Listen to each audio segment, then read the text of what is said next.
I want you to take a look at the type of parent who generally creates this type of child. Jadarius Snipes' mother, Mary Herbert, left the courtroom after an investigator spoke to the court, referencing a social media picture the morning after the killing of Ryan Bowles.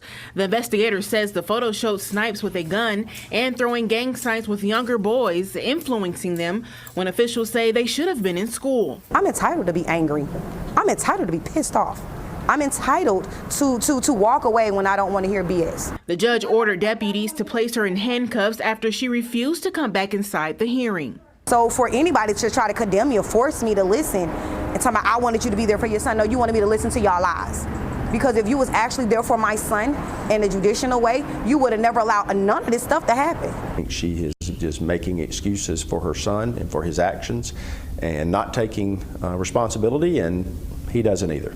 Yet another case of another young black man goes out there, kills someone, and when you hear the mother speak, no accountability. All you hear her say is what she's entitled to. She doesn't have to sit there and listen to lies about her convicted son who was convicted by the state. They have the evidence, they have the gun. Again, but just another example of why we need to have a serious conversation about parental rights. Do you think it's time that we start telling people they have to be licensed to become a parent?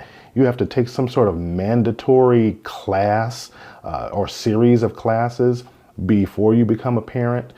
Maybe we even need to start looking at, for these types of children, these individuals who are living in these situations and they're being raised by single mothers, because we know that over 70% of black children are born to single mothers, and we know that about 38.9% of those mothers are poor.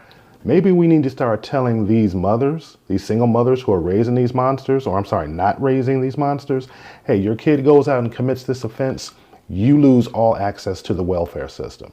We have to have something in place to force people to make better choices and better decisions.